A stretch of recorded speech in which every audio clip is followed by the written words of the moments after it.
বহির্বিশ্বে প্রচারিত অসত্য খবর প্রতিরোধে ও সত্য প্রকাশে দেশীয় গণমাধ্যমকে আরও দায়িত্বশীল হওয়ার আহ্বান প্রধানমন্ত্রী শেখ হাসিনার।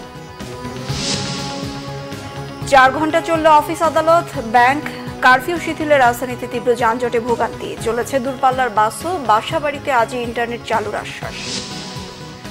আন্দোলন ও সহিংসতায় নিহতের সঠিক সংখ্যা জানা নেই বলেছেন স্বরাষ্ট্রমন্ত্রী। জানালেন পরিস্থিতি ভালো হলে উঠে যাবে কারফিউ, ব্যারাকে ফিরে যাবে সেনাবাহিনী। দেশ আক্রান্ত হলে নীরব দর্শক হয়ে থাকতে পারে না আওয়ামী লীগ, বললেন ওবায়দুল কাদের। সরকারের পদত্যাগ ছাড়া চলমান সংকট সমাধান সম্ভব নয় বলেছেন মির্জা ফখরুল। কোটা বিরোধী আন্দোলনকালে শিক্ষার্থী নিহতের ঘটনায় বিচার বিভাগীয় তদন্ত কমিটির প্রথম বৈঠক অনুষ্ঠিত, তথ্য উপাত্ত চেয়ে গণবিজ্ঞপ্তি জারির সিদ্ধান্ত। সংবাদ শিরোনাম দেখছিলেন, এবার বিস্তারিত। বহির্বিশ্বে যেসব অসত্য খবর প্রচার হচ্ছে তা প্রতিরোধ এবং সত্য প্রকাশে গণমাধ্যমকে আরও দায়িত্বশীল হওয়ার আহ্বান জানিয়েছেন প্রধানমন্ত্রী শেখ হাসিনা। প্রধানমন্ত্রী কার্যালয়ে এডিটর্স গিল্ডের সদস্যদের সাথে বৈঠকে প্রধানমন্ত্রী আহ্বান জানান। একই সঙ্গে জঙ্গি ও সন্ত্রাসবাদের বিরুদ্ধে শিক্ষার্থীদের সচেতন হওয়ার আহ্বানও জানান শেখ হাসিনা। জনগণকেও সচেতন হওয়ার পরামর্শ দেন সরকার প্রধান। বলেন, মুক্তিযুদ্ধের চেতনায় উজ্জীবিত দেশপ্রেমিক প্রতিটি মানুষকে অপশক্তির বিরুদ্ধে সোচ্চার হওয়ার আহ্বানও জানান তিনি। এই যে লোক চলে আসা, এরা ঢাকা ঠিক বাইরের পেরিফেরিতে থেকে ওই এক এক জায়গা থেকে যারা যে দিক থেকে আসছে, এবং সমস্ত বাংলাদেশ থেকে এই শিবির, জামাত এরা কিন্তু ঢুকে আসছে, সাথে সাথে ছাত্র দলেরও ক্যাডাররা কিন্তু সক্রিয় ছিল, কারণ যতগুলি ঘটনা ঘটছে এরাও কিন্তু সম্পৃক্ত।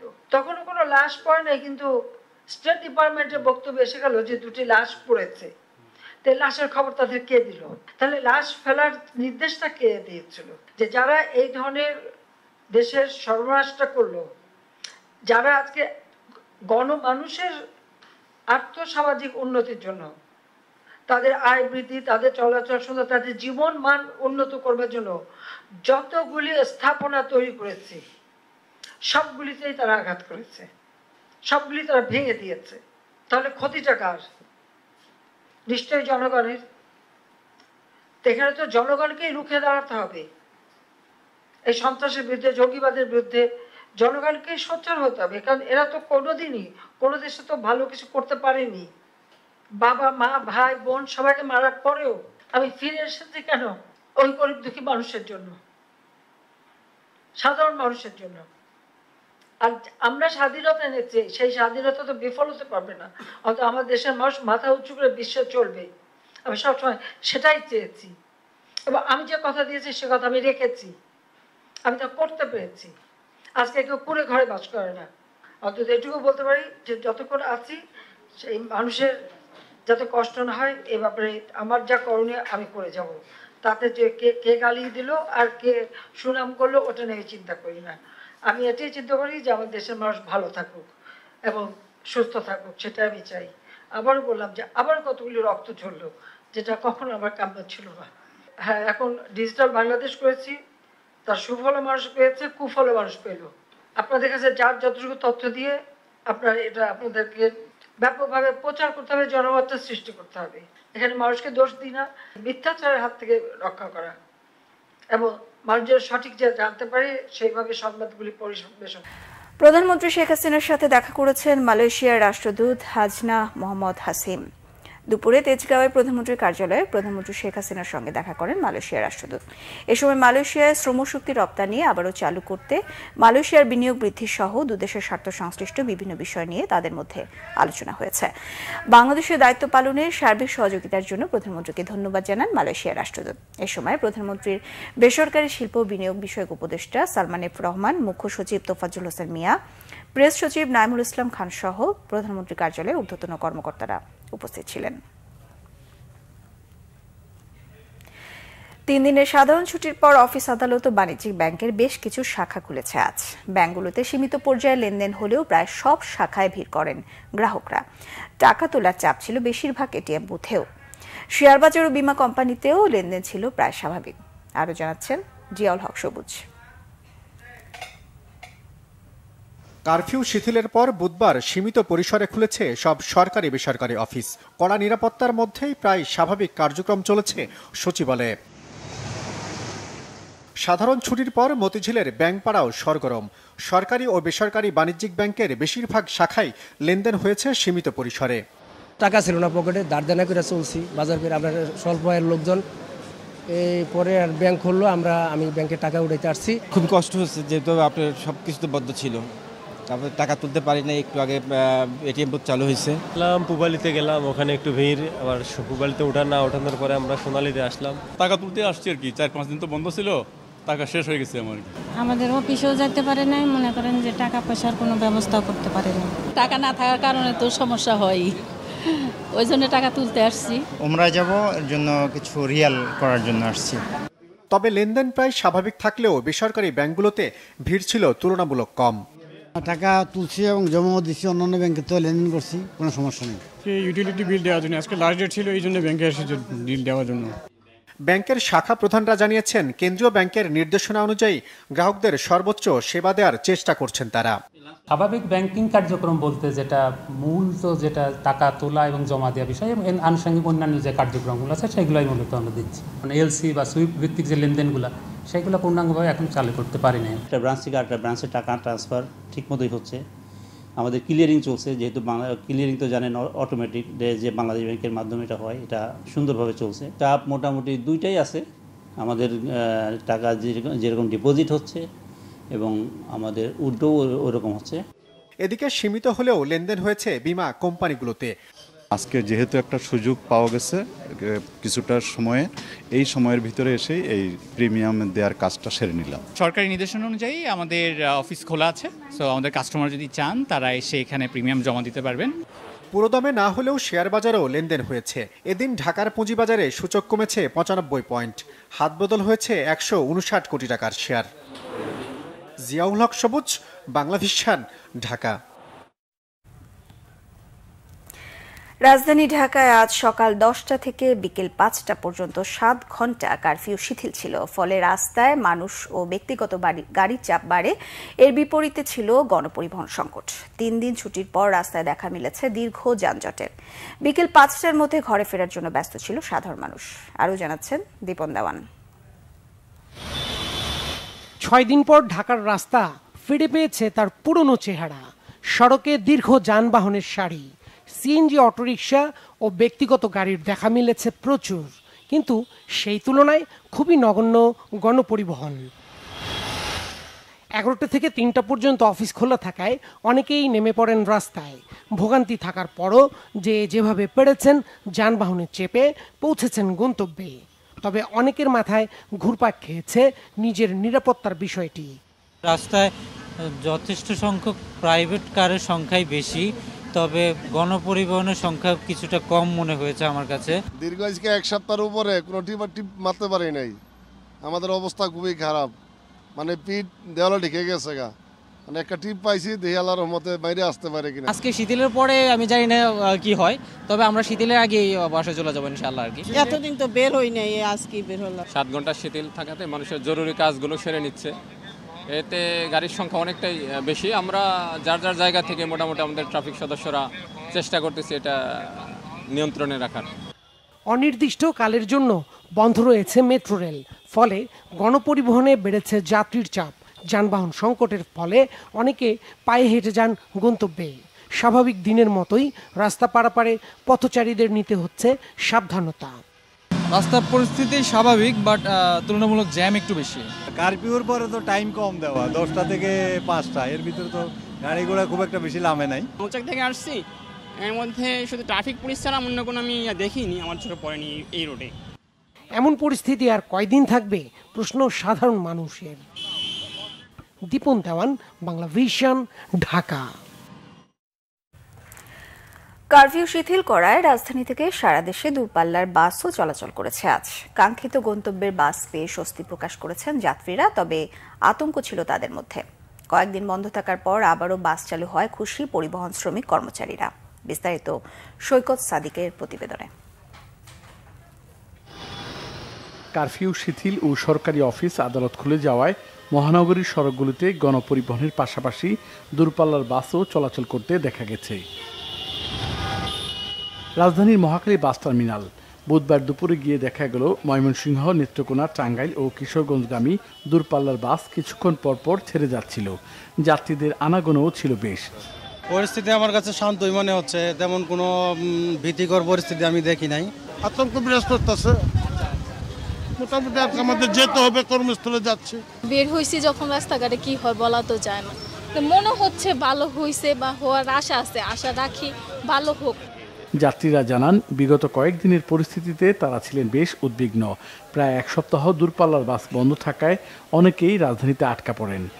আমার কাছে এটা স্বস্তি মনে হইতেছে, কারণ হচ্ছে আমার বৃহস্পতিবারই ওইখান থেকে রিলিজ হয়ে যাওয়ার কথা ছিল, শুধু পরিবেশের কারণে যাইতে পারি না আর কি। মালয়েশিয়াতে আমি পড়াশোনা করি, তো ওইখানে থেকে আসার পর ঢাকায় আটকে যাই। মহাখালীতে আমার কাজিন ও ওর বাসায় এই 7 দিন ছিলাম। এখন আজকে গাড়ি চলতেছে দেখলাম সকাল থেকে, তো এখন বের হলাম যাওয়ার জন্য বাসায়। নির্দিষ্ট সময়ের জন্য হলেও আবার বাস চালু হওয়ায় খুশি পরিবহন শ্রমিক কর্মচারীরা। আমাদের মালিক পক্ষ বা আমরা ড্রাইভার স্টাফ শ্রমিকেরা সবাই কষ্ট করছি, বা সাধারণ জনগণরা অনেক কষ্ট করছে। প্রতিদিন আমাদের মিনিমাম 60-70 টাকারই ছাড়তাম ঢাকা থেকে। 1,50,000, 70,000, 80,000 সেল হইতো, বন্ধ। আমরা সবসময় এখানে কর্মস্থলে আসি, যদি না আসতে পারি বা এরকম একটা দেশের পরিস্থিতি হলেও অবশ্যই খারাপ লাগে। যাত্রী, পরিবহন শ্রমিক, কর্মচারী, মালিক সবার প্রত্যাশা রাজধানী সহ সারা দেশে স্বাভাবিক পরিবেশ ফিরে আসবে, যানবাহন চলাচলও স্বাভাবিক হবে। সৈকত সাদিক, বাংলা ভিশন, ঢাকা। আজ রাত থেকে পরীক্ষামূলকভাবে সারা দেশে ব্রডব্যান্ড ইন্টারনেট চালু হবে বলে জানিয়েছেন ডাক, টেলিযোগাযোগ ও তথ্য প্রযুক্তি প্রতিমন্ত্রী জুনায়েদ আহমেদ পলক। বুধবার বিকেলে আগারগাঁওয়ের বিটিআরসি ভবনে সাংবাদিকদের প্রশ্নের উত্তরে তিনি তথ্য জানান। বলেন, পরীক্ষামূলক চালু হওয়া এই সেবা আগামীকাল পর্যন্ত পর্যবেক্ষণ করবে সরকার। আগামী রবি ও সোমবারের মধ্যে সারা দেশে মোবাইল ইন্টারনেট সেবা চালু হবে বলেও জানান প্রতিমন্ত্রী। ইন্টারনেট না থাকায় প্রতিদিন 70 থেকে 80 কোটি টাকার ক্ষতি হচ্ছে জানিয়ে প্রতিমন্ত্রী বলেন, সহিংসতার বিষয়ে ফেসবুক, টিকটক ও ইউটিউবকে চিঠি দিয়ে বিটিআরসিতে উপস্থিত হয়ে ব্যাখ্যা দিতে হবে।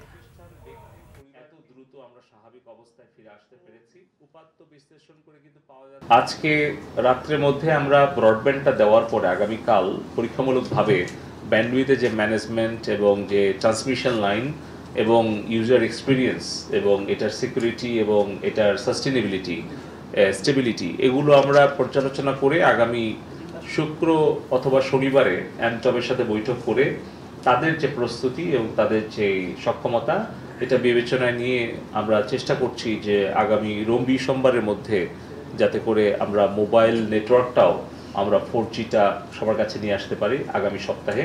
তার জন্য আমরা প্রচেষ্টা চালাচ্ছি। পরিস্থিতি ভালো হলে কারফিউ উঠে যাবে এবং সেনাবাহিনী ব্যারাকে ফিরে যাবে বলে জানিয়েছেন স্বরাষ্ট্রমন্ত্রী আসাদুজ্জামান খান। সচিবালয়ে তথ্য জানান তিনি। স্বরাষ্ট্রমন্ত্রী বলেন, আন্দোলন ও সহিংসতায় কতজন নিহত হয়েছে তার সঠিক সংখ্যা জানা নেই। বলেন, শিক্ষার্থীদের কেউ নিখোঁজ থাকলে তা আইনশৃঙ্খলা বাহিনীকে জানালে ব্যবস্থা নেওয়া হবে। রিপোর্ট রিশান নাসরুল্লাহ। সহিংসতার সময় দায়িত্ব পালন করতে গিয়ে নিহত পুলিশ ও আনসার সদস্যদের পরিবারকে আর্থিক সহায়তা দিয়েছে সরকার। বুধবার সচিবালয়ে পরিবারের সদস্যদের হাতে অর্থ সহায়তা তুলে দেওয়া হয়। আপনি নিশ্চিন্ত থাকেন। এ সময় পরিবারের সদস্যরা সরকারকে ধন্যবাদ জানানোর পাশাপাশি স্বজন হত্যার বিচার দাবি করেন। আমার তো সে ক্ষতি আর পূরণ এরা করতে পারতেছে না, এরপর আর কি বলবো, আমরা শুধু একটাই বিচার চাই যে আমার স্বামীর যে হত্যা করে সেটার বিচার চাই। আমার আব্বুকে যারা মেরেছে তাদের আমি একদম বিচার চাই খারাপভাবে। আমার আব্বুকে যেভাবে তারা মেরেছে তাদেরকে এভাবেও শাস্তি দেওয়া উচিত। আমার বাবা কখনো আমার জানা মতে কারো কোনো ক্ষতি করে নাই। তিনি টুরিস্ট পুলিশে কর্মরত ছিলেন। টুরিস্ট পুলিশের কাজ কখনোই না যে কোনো মিছিল, মিটিং, সমাবেশে যাওয়া। তারা টুরিস্টদের নিয়ে কাজ করত। সাংবাদিকদের প্রশ্নের জবাবে স্বরাষ্ট্রমন্ত্রী বলেন, দেশে অচলাবস্থা সৃষ্টির চেষ্টা করছে বিএনপি জামায়াত। এখন আমাদের পুলিশের এবং আনসারের 4 জন মারা গিয়েছে, এটা আমরা সুনিশ্চিত।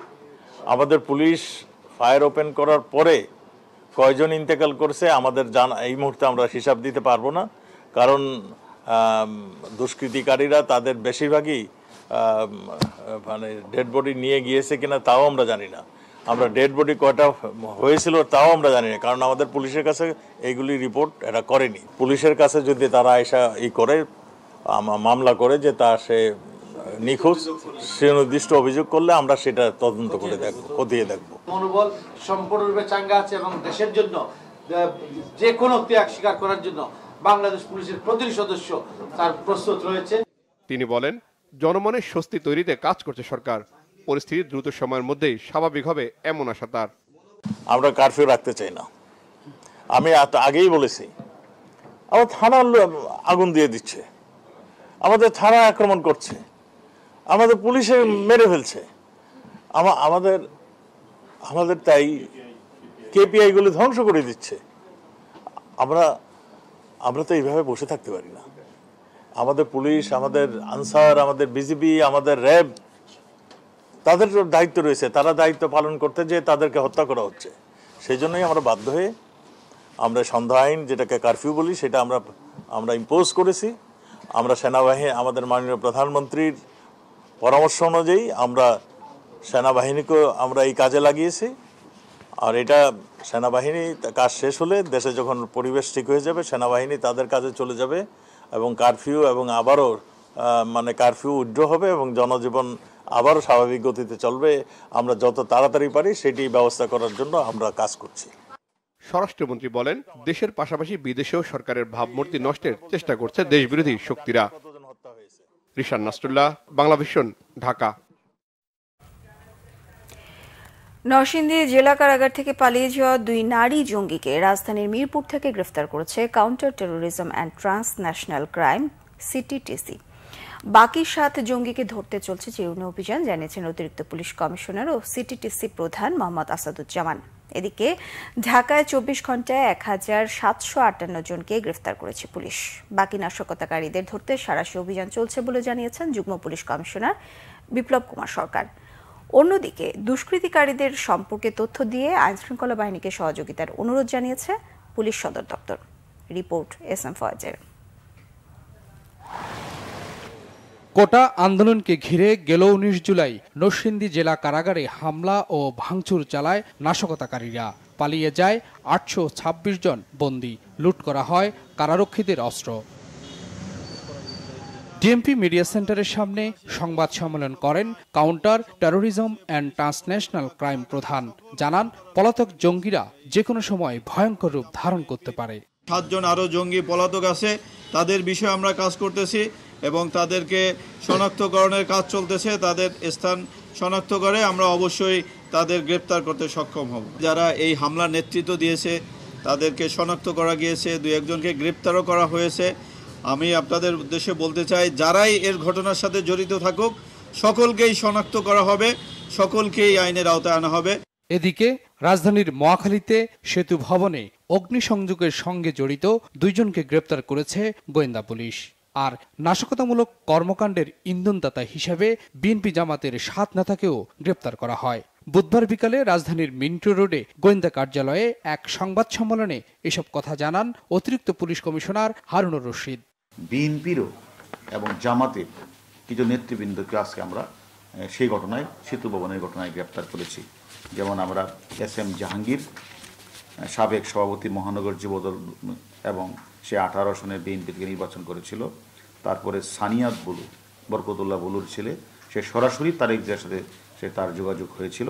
এবং মোশাররফ হোসেন কাইল্লাউকন, নাসির উদ্দিন এবং মিজানুর রহমান এবং জামাতের ছিল রেজাউল করিম ভাটারাতানা, জামাত ইসলামের সভাপতি। জামাত এবং বিএনপি একই কায়দায়, বিশেষ করে বিটিভি ভবন, সেতু ভবন, ডাটা সেন্টার এবং আমাদের মেট্রো রেল, সবগুলি জায়গাতে তারা একই কায়দায় তারা গান পাউডার এনে তারা জ্বালিয়ে দেওয়ার চেষ্টা করেছে। যুগ্ম পুলিশ কমিশনার বিপ্লব কুমার সরকার জানান, কোটা আন্দোলনকে ঘিরে শিক্ষার্থীরা নয়, জামাত বিএনপি রাজধানীতে তাণ্ডব চালিয়েছে। বিএনপি এবং জামাতের যারা সন্ত্রাসীরা, তারা এই ছাত্রদের সঙ্গে মিশে গিয়ে ছাত্র আন্দোলনকে ভিন্ন খাতে প্রবাহিত করার জন্য তারা কিন্তু এই কাজগুলি করেছে। আমাদের সদস্যদেরকে যারা হত্যা করেছে তাদেরকে বিন্দুমাত্র ছাড় দেওয়া হবে না। 154টি মামলা এখন পর্যন্ত 1380 জনকে গ্রেপ্তার করা হয়েছে এবং অসংখ্য জন আমাদের কাছে কিন্তু রিমান্ডে রয়েছে। আমাদের ডিটেকটিভ ব্রাঞ্চের কাছে তারা কিন্তু রিমান্ডে রয়েছে। তারা কিন্তু গুরুত্বপূর্ণ তথ্য সরবরাহ করছে। এইখানে কারা কারা বিনিয়োগ করেছে সমস্ত তথ্যগুলি কিন্তু আমরা ইতিমধ্যে পেয়েছি এবং আরও পাচ্ছি। আর ভিডিও ফুটেজগুলো আমরা বিশ্লেষণ করছি। নাশকতাকারীদের ধরতে অব্যাহত রয়েছে সাঁড়াশি অভিযান। এসএম ফয়েজ, বাংলাভিশন, ঢাকা।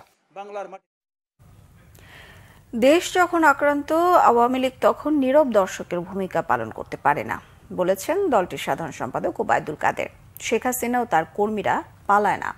বিএনপি জামায়াতের তাণ্ডবের ঐক্যবদ্ধ প্রতিরোধের বিকল্প নেই। পাড়া মহল্লায় দলীয় নেতাকর্মীদের প্রস্তুত থাকারও আহ্বান জানান ওবায়দুল কাদের।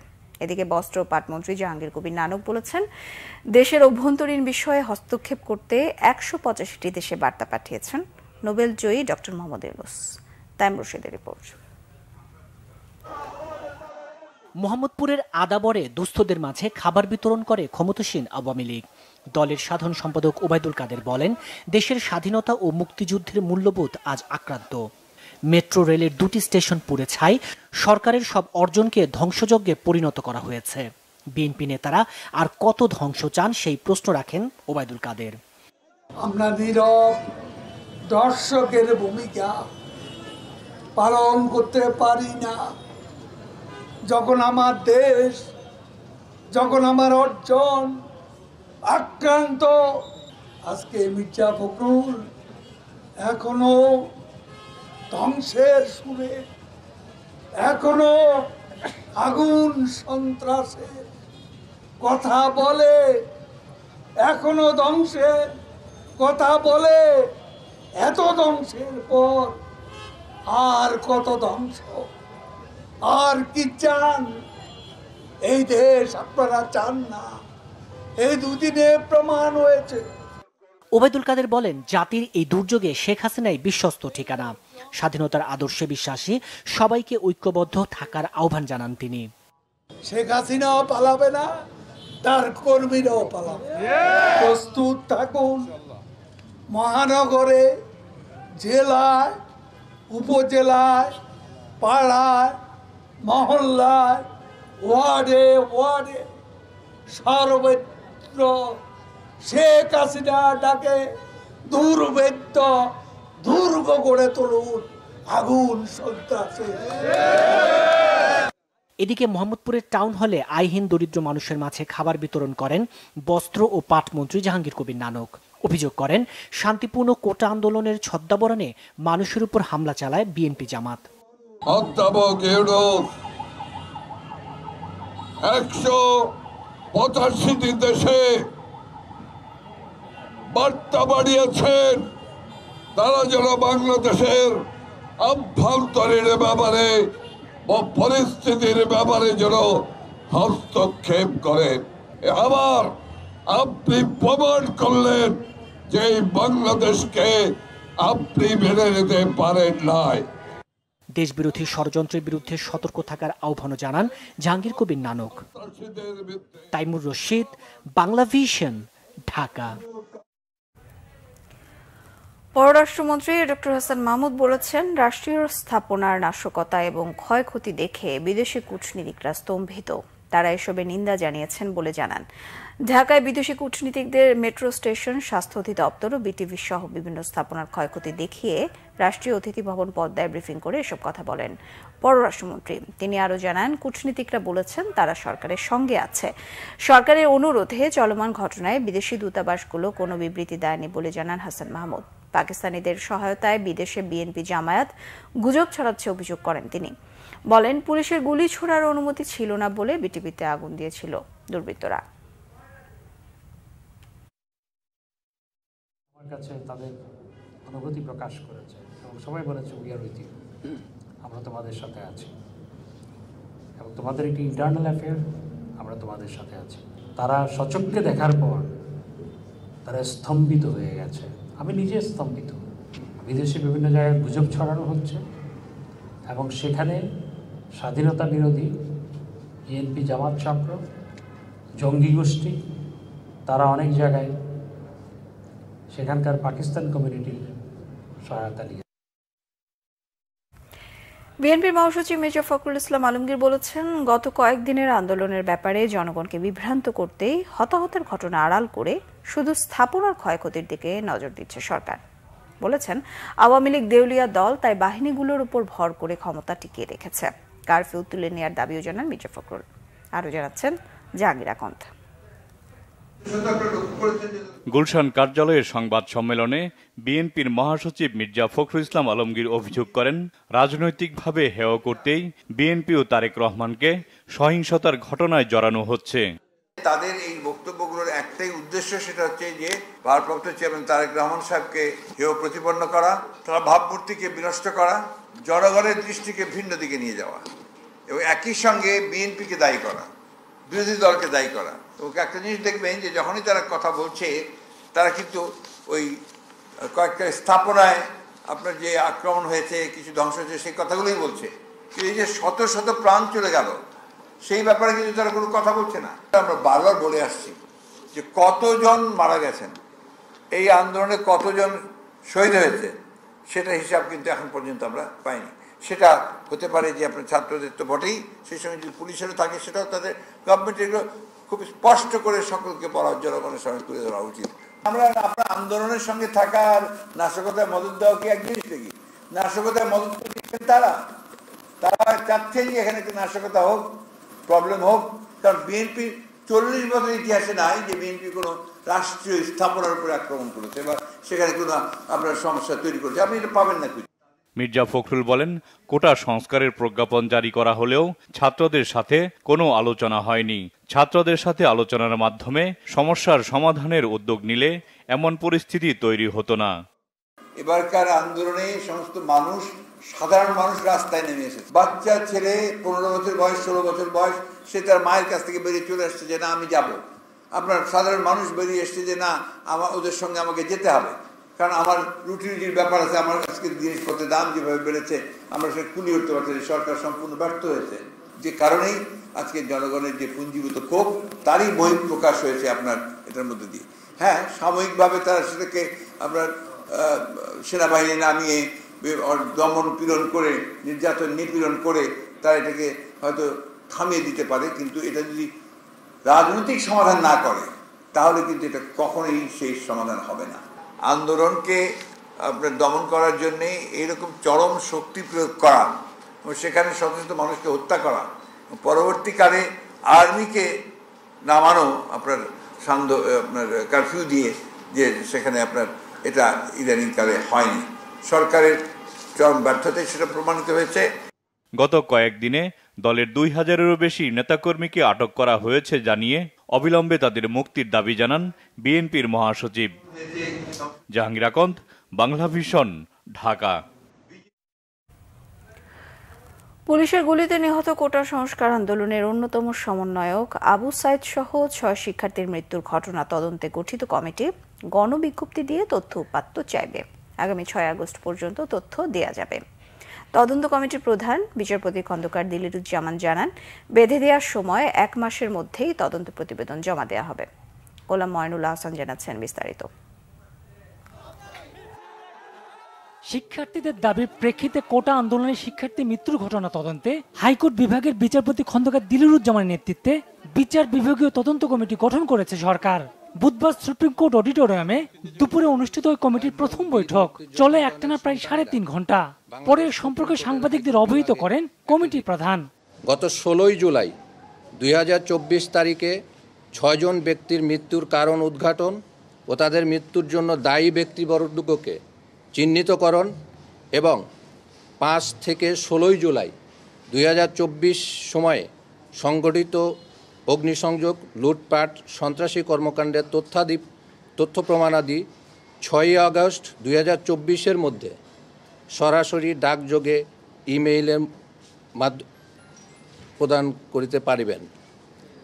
ইতিমধ্যে কমিশন তাদের কার্যক্রম শুরু করেছে, তারই আলোকে আমরা আজকে কমিশনের প্রথম মিটিং। তিনি জানান, শুধু 6 জনের মৃত্যুর ঘটনায় আপাতত তদন্ত হবে। বিভিন্ন নাগরিকদের কাছে গণবিজ্ঞপ্তির মাধ্যমে তাদের কাছে যে সকল তথ্যাদি আছে সেগুলো আমরা আহ্বান করব। সেটা কি পদ্ধতিতে হবে সেটা আপনারা গণবিজ্ঞপ্তির মাধ্যমে জানতে পারবেন। টার্মস অফ রেফারেন্স আছে আমাদের, যেটা আমরা সেই টার্মস অফ রেফারেন্স অনুযায়ী কার্যক্রম করব। সেখানে যেহেতু এর পরবর্তী ঘটনাগুলো প্রজ্ঞাপনের পরে হয়েছে, সুতরাং এখন পর্যন্ত এই 6 জনের ব্যাপারেই বলা আছে। কোটা সংস্কার আন্দোলনে নিহতদের বিষয়ে তদন্তে কমিটি গুরুত্বপূর্ণ ভূমিকা পালন করবে বলে আশা করা হচ্ছে। গোলাম ময়নুল্লাহ হাসান, বাংলা ভিশন, ঢাকা। গ্রামীণ টেলিকমের শ্রমিক কর্মচারীদের লভ্যাংশ আত্মসাতের মামলায় অভিযোগ গঠনের বৈধতা চ্যালেঞ্জ করে প্রতিষ্ঠানটির চেয়ারম্যান ডক্টর মোহাম্মদ ইউনূসের আবেদন খারিজ করে দিয়েছেন হাইকোর্ট। এর ফলে ডক্টর ইউনূসের বিরুদ্ধে করা মামলা চালু রইল। একই সঙ্গে 1 বছরের মধ্যে মামলা নিষ্পত্তি করতে বিচারিক আদালতকে নির্দেশ দিয়েছেন আদালত। বুধবার বিচারপতি নজরুল ইসলাম তালুকদার বিচারপতি কাজী ইবাদত হোসেনের হাইকোর্ট বেঞ্চে আদেশ দেন। গত 12 জুন গ্রামীণ টেলিকমের শ্রমিক কর্মচারীদের লভ্যাংশ আত্মসাতের মামলায় ডক্টর ইউনূস সহ 14 জনের বিরুদ্ধে অভিযোগ গঠন করেন আদালত। এর প্রেক্ষিতে অভিযোগ গঠনের আদেশ বাতিল চাওয়া হয়, তবে আদালত সে আবেদন খারিজ করে দেয়। দুদকের আইনজীবী খুরশিদ আলম খানের দাবি, ডক্টর ইউনূসের মামলা খারিজ না হবার সুযোগ নেই। আর ডক্টর ইউনূসের পক্ষের আইনজীবী ব্যারিস্টার আব্দুল্লাহ আল মামুন জানান, আবারও আপিলে যাবেন তারা। আমরা আপিলে যাব, যেহেতু ডক্টর ইউনূস সাহেব সর্বকাল আপনাদের বলেছেন আমি আইনের প্রতি শ্রদ্ধাশীল, উনি বিদেশের সমস্ত প্রোগ্রাম ফেলে দিয়ে এসেছেন। আমরা সুপ্রিম কোর্টে এইখানে আমরা আপিলে যাব। সুতরাং তিনি এই দেশের যে আইন আছে, আইন শ্রদ্ধাশীল এবং আইনের কাছে সমস্ত ব্যাখ্যা বিবেচনা দিবেন। কোর্ট বলেছে অপরাধের প্রাথমিক সত্যতা আছে, অপরাধ প্রাথমিকভাবে প্রতীয়মান হচ্ছে, তবে এটা কতটুকু সত্য কতটুকু মিথ্যা এটা বিচারিক আদালত সাক্ষ্য প্রমাণের ভিত্তিতে নির্ণীত হবে এবং ডিএফআই কোনো স্যাংশন লাগবে না। দুদক যে স্যাংশনটা দিয়েছে দ্যাট ইজ এনাফ। নরসিংদী জেলা কারাগার থেকে পালিয়ে যাওয়া 826 কয়েদির মধ্যে এখন পর্যন্ত 261 জন আত্মসমর্পণ করেছেন। জেলা দায়রা জজ আদালত এবং আইনজীবী সমিতি ভবনে স্ব আইনজীবীর মাধ্যমে চলছে আত্মসমর্পণ প্রক্রিয়া। বুধবার দুপুরে নরসিংদী জেলা কারাগার পরিদর্শন করেছেন সেনা প্রধান ওয়াকারুজ্জামান। নরসিংদীর প্রতিনিধি লক্ষণ বর্মনের রিপোর্টে বিস্তারিত। গত 19 জুলাই বিকেলে নরসিংদী জেলা কারাগার থেকে পালিয়ে যায় 826 জন কয়েদি। এ সময় লুট করা হয় 85টি অস্ত্রসহ প্রায় 8000 গুলি। এর মধ্যে 33টি অস্ত্র ও প্রায় 1100 গুলি উদ্ধার করা হয়। বুধবার দুপুরে নরসিংদী জেলা কারাগার পরিদর্শন করেন সেনাপ্রধান জেনারেল ওয়াকারুজ্জামান। এ সময় র্যাব, বিজিবি ও সেনা কর্মকর্তা এবং জেলার অন্যান্য ঊর্ধ্বতন কর্মকর্তারা উপস্থিত ছিলেন। এদিকে পালিয়ে যাওয়া 826 কয়েদির মধ্যে এখন পর্যন্ত 261 জন কয়েদি আত্মসমর্পণ করেছেন। নরসিংদী জেলা ও দায়রা জজ আদালত এবং আইনজীবী সমিতি ভবনে স্ব আইনজীবীর মাধ্যমে চলে আত্মসমর্পণ প্রক্রিয়া। আমার মামলা দিয়েছিল অর্চার মামলা, মার্ডার মামলা, যার কাছে আপনার 1 মাস 26 দিন। না মাইরা বের করছে, না ধাক্কা মাকা টাইনে মানে বা করছে, কেউ দমায় বা করছে, কেউ দৌড় ফেরা ইচ্ছা করে বাড়ি হয়েছে, এক একজন এক এক রুম বাড়ি হয়েছে। প্রথম গেটটা ভাঙার শব্দ পাই এবং পরপরে দ্বিতীয় গেটটা 2-4 মিনিটের ভিতরে ভাঙা হয়ে যায় এবং হাজার হাজার লোক ভিতরে ঢুকে যায়। তারা বেশিরভাগই মাস্ক পরানো ছিল। বের হো না তাদের মারমো, মেরে ফেলবো, এরকম হুমকি পাল্লা পড়ে গেছি। তা আমরা আসামিরা বলতেছে আমাদের মেরে কী লাভ, কত বেড়ে পড়াই যা, যে যেখানে পালা যেতে পারছি পালাই যা। তা আমরা যে যারা আছি কয়েকজন বাড়িও গেছি, আমি মাথায় গেছি, পিঠে গেছি, আমার আরও লোকজন আছে তারা মাথায় পিঠে গেছে আসামিরা। তা আমরা গেট থেকে পালিয়ে কোথাও যাই না, আশেপাশে ছিলাম। আমি অপেক্ষায় ছিলাম যে কখন সারেন্ডারের সুযোগ হচ্ছে গিয়া সরকার দেয়। আজকে আমার মা মারা গেছে, কিন্তু আমি এরপরেও আমার মায়ের দাফন বাদ দিয়ে আমি আইনের প্রতি শ্রদ্ধাশীল হয়ে আমি এখানে সারেন্ডার করতে আসছি। আইনজীবী সমিতির সভাপতি জানান, সাজাপ্রাপ্তদের মধ্যে দণ্ডিত আসামিও রয়েছেন। আজকে এখন পর্যন্ত 138 জন আসামি আমাদের কাছে কিন্তু আত্মসমর্পণ করেছেন। 8 জন সাজাপ্রাপ্ত আসামি সারেন্ডার করেছেন, 5 জন মহিলা সারেন্ডার করেছেন, কিন্তু কোনো জঙ্গি অথবা যারা অস্ত্র লুটের ঘটনার সাথে যুক্ত আছেন তারা কেউ সারেন্ডার করেনি। আমাদের এখানে নারী ও শিশু নির্যাতন দমন ট্রাইব্যুনালের আসামি সারেন্ডার করেছেন, মোটামুটি সব লেভেলে আসামি সারেন্ডার করেছে, শুধু জঙ্গি এবং সন্ত্রাস বাদ দিয়ে। নরসিংদী জেলা কারাগারে আগুন, ভাঙচুর ও অস্ত্র লুটের ঘটনায় গঠিত 3টি কমিটি তদন্ত কাজ চালিয়ে যাচ্ছে। Bangla vision news desk. শিক্ষামন্ত্রী মহিবুল হাসান চৌধুরী নওফেল বলেছেন, শিক্ষা প্রতিষ্ঠান খুলে দেওয়ার মতো পরিস্থিতি এখনো তৈরি হয়নি। তিনি বলেন, এইচএসসি পরীক্ষাকে আপাতত অগ্রাধিকার দেওয়া হবে। জানান, পরিস্থিতি স্বস্তিদায়ক হলেই স্থগিত পরীক্ষাগুলো নেওয়া হবে।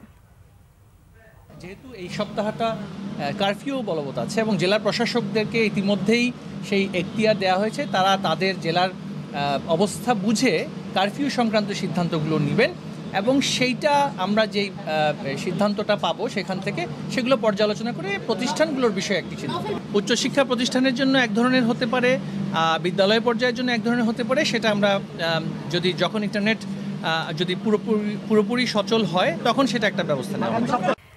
বিদ্যুৎ ও গ্যাসের বিল প্রদান সমস্যা দূর হয়েছে বলে দাবি করেছেন প্রতিমন্ত্রী নসরুল হামিদ। সচিবালয়ে সাংবাদিকদের তিনি জানান, প্রিপেইড গ্রাহকদের গ্যাস বিদ্যুৎ সরবরাহ স্বাভাবিক রয়েছে। প্রতিমন্ত্রী আরো বলেন, দুর্বৃত্তদের হামলায় স্থাপনা ক্ষতিগ্রস্ত হয়েছে, ফলে ইন্টারনেট না থাকায় কারিগরি জটিলতা তৈরি হয়েছে।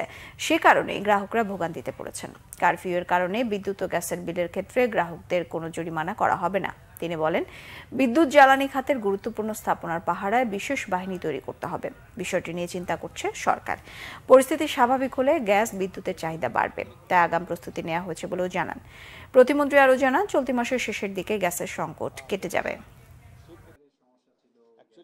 ন্যাশনাল সিকিউরিটি মানে ইনফ্রাস্ট্রাকচার সিকিউরিটি যে ফোর্সেস, তারা স্পেশালাইজ ফোর্স, তারা ইনফ্রাস্ট্রাকচারগুলোকে কীভাবে সিকিউর করবে সেগুলি তারা ট্রেন প্রাপ্ত, এবং সেখানে একটা প্রোটোকল থাকে, কাকে ঢুকতে দিবে, কিভাবে ঢুকবে, কিভাবে সিকিউর হবে। এটা একটা ফিজিক্যাল সিকিউরিটির একটা বিষয়। আরেকটা বিষয় হলো সাইবার সিকিউরিটি। এটাও কথা চিন্তা করতে হবে যে সাইবার সিকিউরিটি কিন্তু ভেরি ভালনারেবল, এটা চিন্তা করতে হবে। আমরা কিন্তু এইটার একটা প্রোটেকশনের ব্যবস্থা নিয়েছি। ইতিমধ্যে বিসিসি, আইসিটি মিনিস্ট্রির বিসিসিকে দায়িত্ব দেওয়া হয়েছে একটা গ্যাপ অ্যানালাইসিস করার জন্য, সেটার কার্যক্রমটা চলছে। আমরা এই দুই ধরনের সিকিউরিটি নিয়ে কাজ করতেছি। দেশের বিভিন্ন জায়গায় কারফিউ শিথিল করায় স্বাভাবিক হয়ে আসছে জনজীবন। বুধবার চট্টগ্রামে সকাল ৯টা থেকে সন্ধ্যা ৬টা পর্যন্ত ৯ ঘন্টা কারফিউ শিথিল ছিল। বেলা বাড়ার সঙ্গে সঙ্গে যান চলাচল বাড়তে থাকে নগরীর বিভিন্ন সড়কে। ছেড়ে যায় ঢাকা সহ দূরপাল্লার বেশ কিছু যানবাহন। এতে সতর্ক অবস্থায় ছিলেন আইনশৃঙ্খলা রক্ষাকারী বাহিনীর সদস্যরা। কঠোর নিরাপত্তায় অনেকটাই স্বাভাবিক ছিল রংপুরের পরিস্থিতি। পঞ্চগড়, ঠাকুরগাঁও, দিনাজপুর, নীলফামারী, লালমনিরহাট, কুড়িগ্রামে সকাল ৬টা থেকে সন্ধ্যা ৬টা এবং রংপুর ও গাইবান্ধা জেলায় সকাল ৯টা থেকে বিকেল ৫টা পর্যন্ত কারফিউ শিথিল করা হয়। এতে বেড়েছে সড়কে যানবাহন ও মানুষের সমাগম, খুলেছে দোকান সহ বিভিন্ন ব্যবসা প্রতিষ্ঠান। এদিকে টাঙ্গাইলে সন্ধ্যা ৭টা হতে বৃহস্পতিবার সকাল ৭টা পর্যন্ত আবারও কারফিউ বলবৎ থাকবে বলে জানিয়েছে জেলা প্রশাসন। এছাড়া জেলাটিতে সকাল ৭টায় কারফিউ প্রত্যাহার করায় স্বাভাবিক ছিল জনজীবন। সাংবাদিক নির্যাতন বন্ধ ও হত্যার বিচারের দাবি জানিয়েছেন সাংবাদিক নেতারা। সাধারণ মানুষের জীবনে নিরাপত্তা জোরদারের দাবিও জানান তারা। জাতীয় প্রেস ক্লাবের সামনে সাংবাদিকদের মানববন্ধন থেকে এসব দাবি জানানো হয়। বাংলাদেশ ফেডারেল সাংবাদিক ইউনিয়ন বিএফইউজে এবং ঢাকা সাংবাদিক ইউনিয়ন ডিইউজের একাংশ এই কর্মসূচির আয়োজন করে। সাংবাদিক নেতারা অভিযোগ করেন, কর্মক্ষেত্রে নিরাপদ নয় গণমাধ্যম কর্মীরা। কোটা বিরোধী আন্দোলনে হতাহত সাংবাদিকদের জন্য ন্যায় বিচার নিশ্চিতের দাবি জানান তারা। গত কয়েকদিনে ঘটে যাওয়া জুলুম, নির্যাতন এবং অনাকাঙ্ক্ষিত পরিস্থিতির বিষয়ে আন্তর্জাতিক তদন্ত দাবি করেন সাংবাদিকরা। চলমান সহিংসতা নিয়ন্ত্রণে বিদ্যমান কারফিউতে দুস্থ অসহায়দের মাঝে খাবার বিতরণ করেছে ছাত্রলীগ কেন্দ্রীয় সংসদ। বুধবার দুপুরে রাজধানীর শাহবাগে প্রধানমন্ত্রী শেখ হাসিনার পক্ষ থেকে খাবার বিতরণ করেন ছাত্রলীগের কেন্দ্রীয় সভাপতি সাদ্দাম হোসেন ও সাধারণ সম্পাদক শেখ ওয়ালি আসিফ ইনান। চলমান কারফিউতে আয়হীন মানুষের নাজুক অবস্থা বিদ্যমান। তাদের মুখে হাসি ফোটাতে রান্না করা খাবার ও বিশুদ্ধ পানি বিতরণের উদ্যোগ নেয় ছাত্রলীগ। এ সময় ছাত্রলীগ সভাপতি সাদ্দাম হোসেন বলেন, ছাত্রলীগ সবসময়ই গরিব অসহায় মানুষের পাশে ছিল। এরই অংশ হিসেবে চলমান কারফিউতে দরিদ্র মানুষের পাশে দাঁড়িয়েছে ছাত্রলীগ। কারফিউজনিত কারণে যেহেতু মানুষের কর্মসংস্থানের সুযোগ কিছুটা সীমিত হয়েছে, যে কারণে দেশরত্ন শেখ হাসিনার নির্দেশ অনুসরণ করে গোটা দেশব্যাপী বাংলাদেশ ছাত্রলীগের কর্মীরা অসহায়, নিম্নবিত্ত এবং এই সংকটের মুখে যারা পড়েছে সেসব মানুষের কাছে আমরা খাদ্য সহায়তা নিয়ে যাচ্ছি। শুধু ঢাকায় নয়, বাংলাদেশের প্রত্যেকটি জেলায়, উপজেলায়, মফস্বলে ছাত্রলীগের কর্মীরা অসহায় নিম্নবিত্ত মানুষের মাঝে খাবার বিতরণ করছে। এই ছিল এখনকার মতো। পরের সংবাদ রাত 10:30টায়। 9টায় থাকছে নিউজ 20। দেখার আমন্ত্রণ রইল। এছাড়া বাংলাভিশন সংবাদ ও সংবাদ সংশ্লিষ্ট অনুষ্ঠান দেখতে ভিজিট করুন www.bbnews24.com ও facebook.com/banglavisionnews। সাবস্ক্রাইব করুন youtube.com/banglavisionnews। সঙ্গে থাকায় ধন্যবাদ সবাইকে।